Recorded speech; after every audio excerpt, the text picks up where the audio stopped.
Okay, this is Megan and Lilith from Great Torrington School, and they're going to keep your attention for the next few minutes.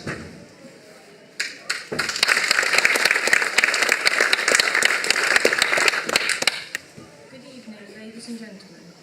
Tonight we are going to present to you our speech that we used for the Youth Speaks competition on the refugee crisis. My name is Megan Sargent and I am your vote of thanks and also your chairperson. With me today is Lilith Foster-Collins, our main speaker. Because the refugee crisis is such a large subject, we have decided to narrow it down to why we believe that we should allow more refugees into the UK. The first question we need to answer is, what do we call the people who are fleeing from their countries? Some of the words used to describe them are migrant or refugee. We will be using the word refugee to refer to them during our speech, as calling them migrants suggests that they have moved here for economic reasons rather than being forced out by terrorism and war.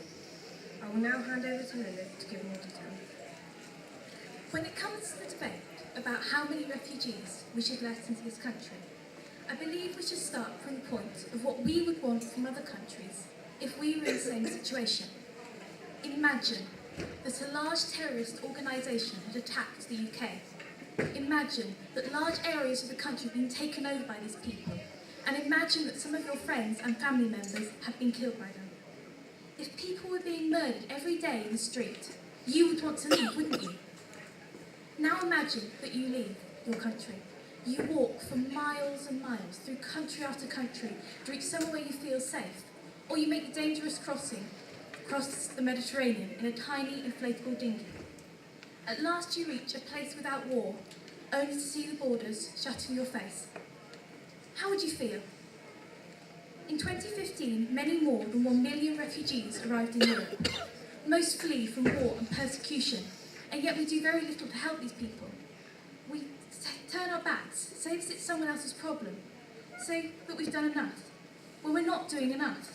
The UK has promised to take 20,000 refugees by the end of 2020. Compare this to Germany, who registered 960,000 refugees in the first 11 months of 2015. One argument that is used against accepting refugees is that a large number of people from another country could in some way change how our country is.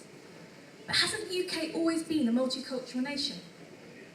The UK has always been made up of people from many different places. How many people are completely Celt? No one. Over the generations, many people have come to this country and this has enriched it. People say that immigrants steal our jobs. However, we wouldn't have an NHS without immigration because many doctors and nurses come from abroad. Immigrants are also more likely to be happy to accept lower paid jobs that other people don't want to do. There is also a view that lots of refugees from Syria and other largely Muslim countries around are terrorists. This is simply not true.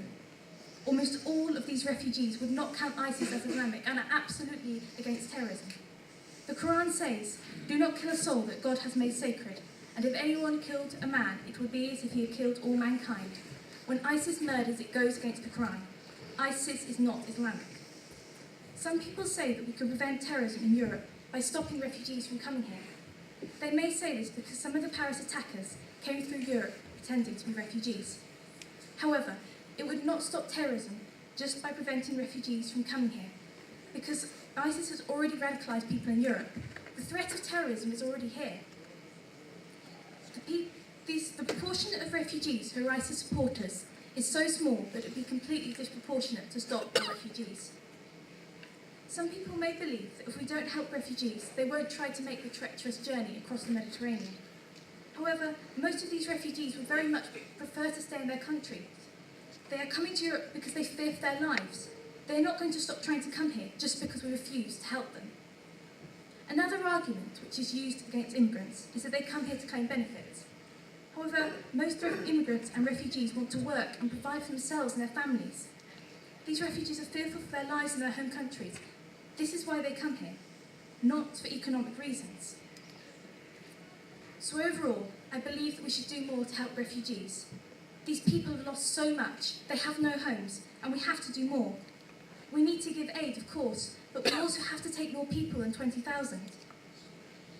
When you go home today, I ask that you remember what these refugees have been through and how much of a positive impact we could make by giving them a home.